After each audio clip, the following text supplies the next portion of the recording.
Alléluia. Quel est cet homme de Branham? Alléluia. Peuple de Dieu, je m'en vais vous parler de quelque chose.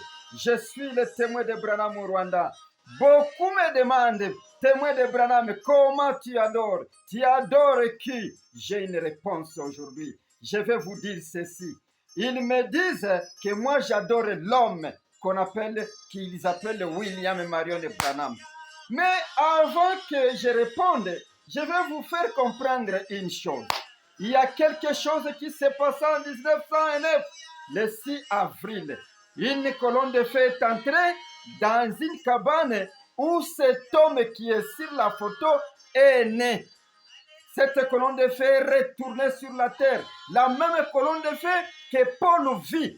La même colonne de feu que Moïse vit. La même colonne de feu qui descendit sur Jésus sous forme d'une colombe. Cette colonne de feu est entrée dans la cabane où l'enfant que sa mère a appelé William Marion Branham est né. Et alors, si cette colonne de feu n'était pas entrée, que serait l'état de cet enfant? Que serait cet enfant? Mais il serait un enfant comme tant d'autres, comme ses petits frères. Et il marcherait avec un nom de mauvaise réputation, comme il l'a dit. Je vais te donner une référence. Je ne lis pas la référence. Dans l'histoire de ma vie, prêché le 26 juin 1955, il dit quoi? Paragraphe 10, il dit: quand je suis né, cette colonne de feu est entrée et a tournoyé. Quand je suis né. C'est-à-dire, si la colonne de feu n'était pas venue, il serait comme Owen, comme d'autres frères à lui. Maintenant, quand il est né, il a grandi. Il va vous dire que cette colonne de feu a changé sa vie. C'est ce qui a révolutionné sa vie. D'abord, la colonne de feu lui a donné un nom d'une grande réputation à côté des noms d'une mauvaise réputation. C'est-à-dire, les noms de sa famille que la famille lui avait donné, c'était un nom d'une mauvaise réputation. Mais la colonne de feu lui donne les trois mots nobles qui écrasent les ennemis au cours de son chemin. Et voilà, il dit: quand je prie, je demande ces choses, je cite les trois mots nobles, l'ennemi est écarté. Voilà le succès de Branham. Voilà le succès de cet homme. Voilà le succès de l'homme qui est sur la photo. Sans la colonne de feu, l'ange de l'Éternel, l'ange que Moïse vit, l'ange qui descendit sur Jésus, l'ange qui fortifia Jésus lorsqu'il pleurait, les larmes là du sang, l'ange que Paul vit dans la colonne de feu, il serait aussi un enfant comme les autres. Je vous ai dit, je ne vais pas lire, je vais vous donner tout simplement des références. Dans Dieu se cache puis se révèle dans la simplicité. Paragraphe 74 à 75, il dit: comment ne puis-je pas me vanter? J'avais un nom d'une mauvaise réputation, mais il m'a donné à côté de ce nom un nom qui a une grande réputation au monde et qui écrase mes ennemis. Là, vous trouverez cela. Maintenant, il y a ceci. Qui est l'ange ou qui l'avait donné, qui l'avait gardé plutôt, je voulais dire. Qui est ce Dieu-là? Quelle est cette force qui l'avait gardé sans péché? Parce qu'il ne s'était pas gardé lui-même. Il est clair dans sa parole. Ne m'en dissuadez pas, vous prédicateurs embrouillés. Excusez le terme. Il n'a pas été gardé saint par lui-même. Il y avait un rouge derrière lui. À chaque fois qu'il allait commettre une erreur, une faute, un péché, il y avait les rouge sur lui. Ne bois pas, ne fume pas, ne suis jamais ton corps, parce qu'il y a une mission que je ferai avec toi quand tu seras grand. Ça, vous pouvez lire dans Comment l'ange est venu vers moi, du 17 janvier 1955, paragraphes 35 et 36. Et quand il a grandi, on lui a donné la commission. Qui l'avait donné la commission? Toujours le même ange de l'Éternel qui est entré à sa naissance.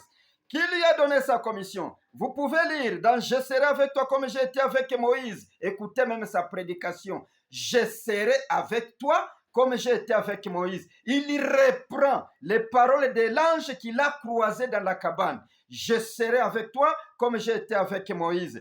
Paragraphe 169, prêché le 11 septembre 1964, le matin. C'est cet ange-là qui lui donna la commission. Cet ange-là qui le protégea contre les péchés avec des houches, des houches.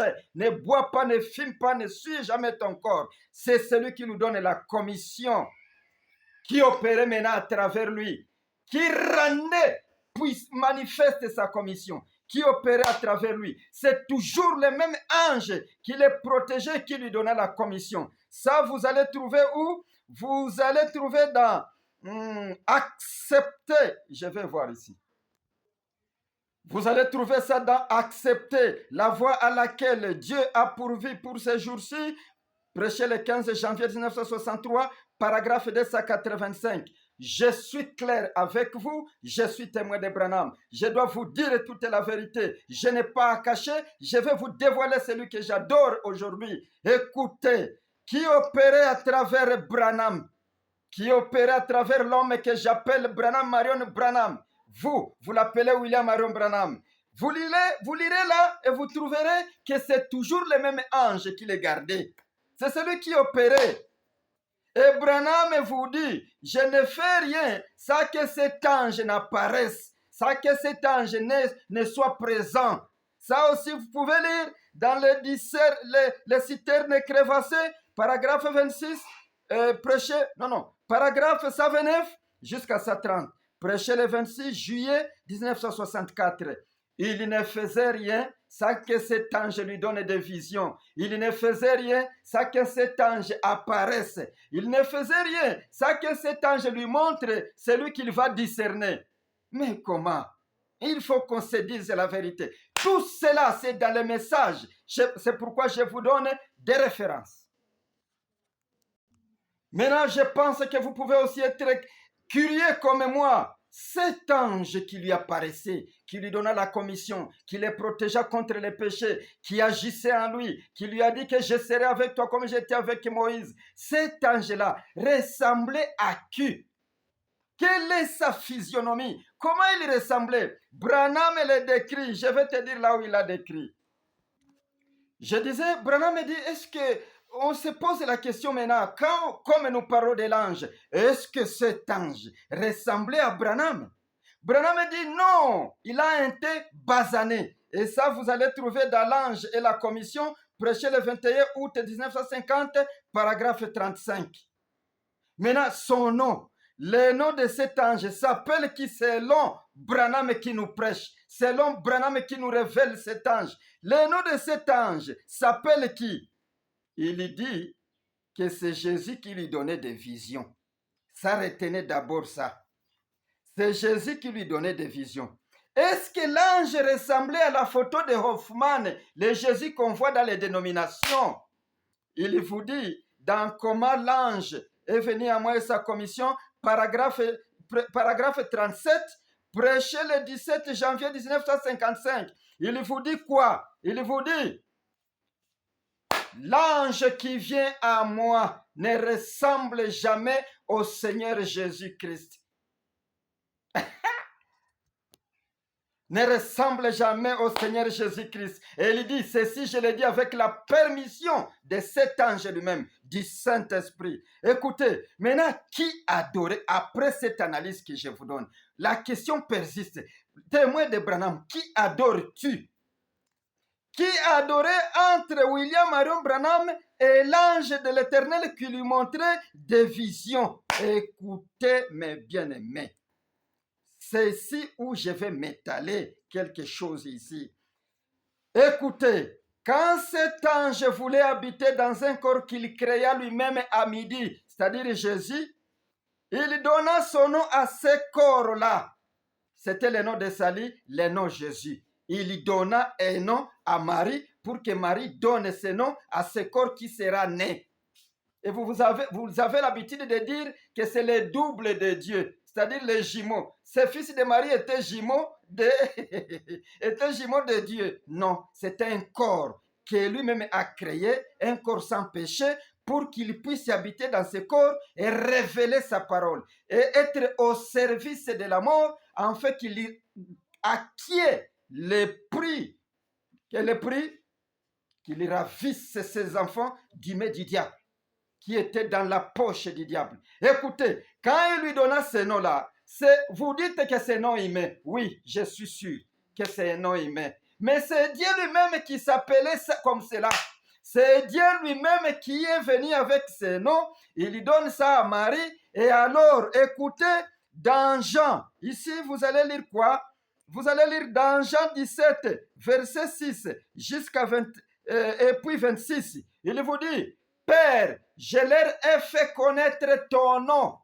Je les ai fait connaître les noms que tu m'as donnés. C'est-à-dire, les noms que ce fils de Marie portait, c'était les noms du Dieu Tout-Puissant.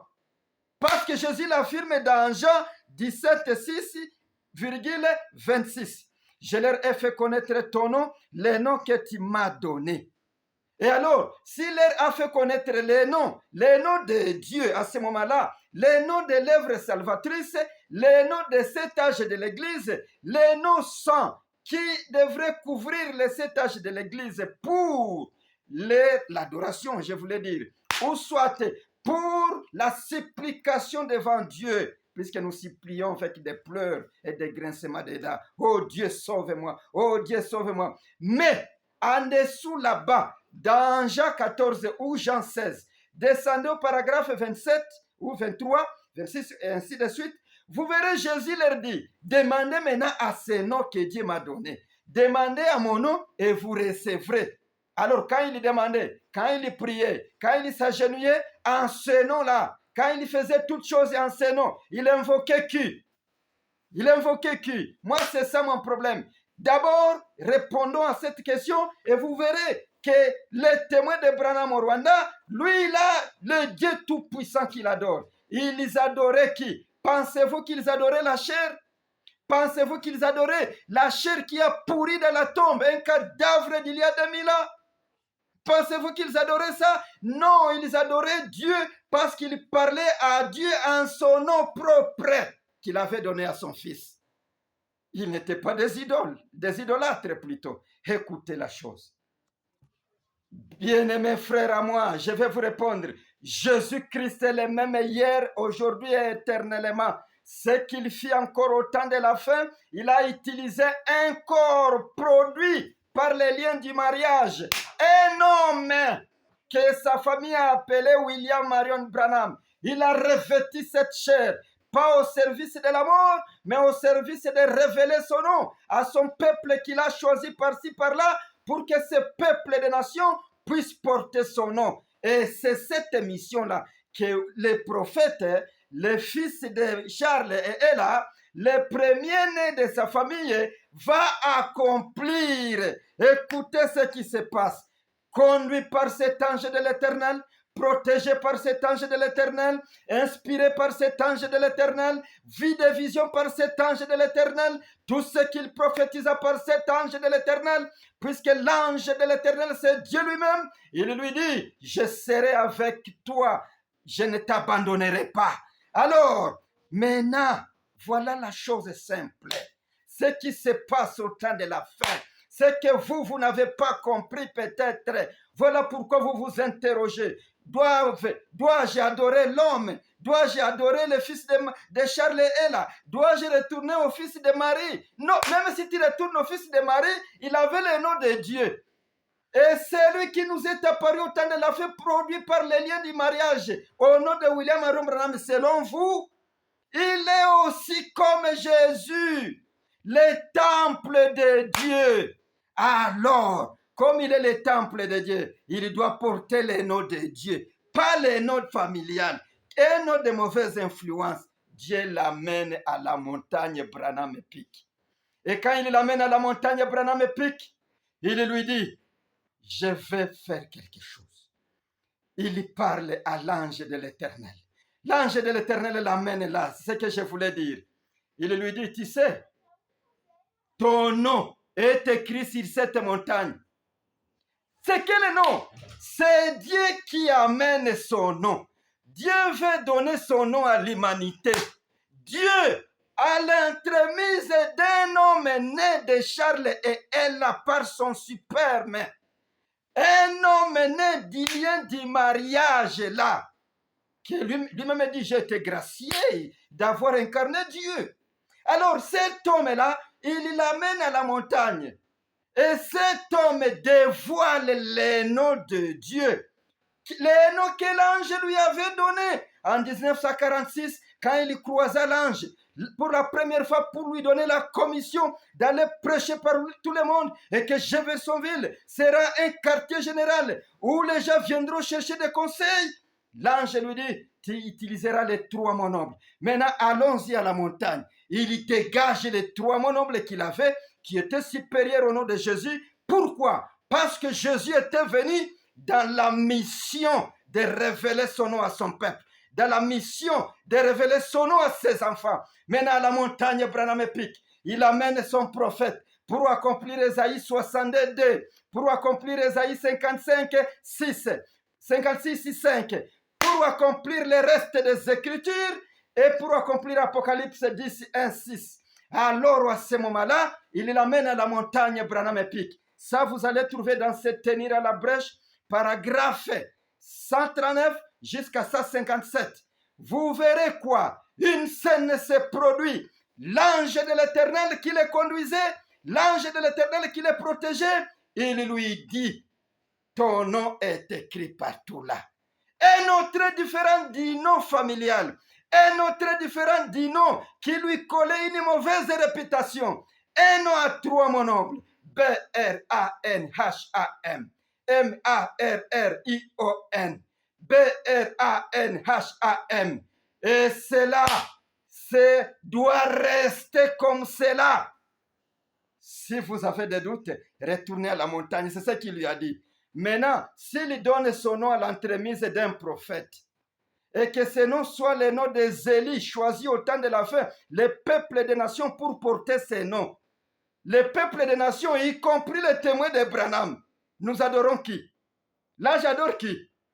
Donnez-moi la réponse. Les témoins de Branham adorent Dieu en son nom. Les véritables croyants de Dieu, Jésus l'avait prophétisé, ils adoreront Dieu en esprit et en vérité. Et là, par l'entremise d'un sacrifice, par l'entremise du sang. Mais cette fois-là, ce sera avec quoi? Avec les récoltes, les fruits de vos champs, les fruits de vos récoltes, les récoltes que vous aurez à ce moment-là. Après le 15e jour du 7e mois, vous allez célébrer l'Éternel. Vous l'adorerez pas avec les sacrifices, mais avec les fruits des arbres.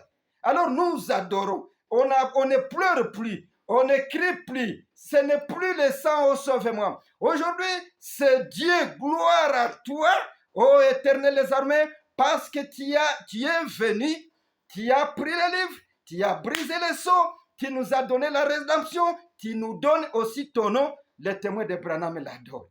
Ils l'adorent dans le nom Branham, Marion Branham. Comme Pierre l'adora dans le nom Jésus-Christ. Jésus a changé de nom.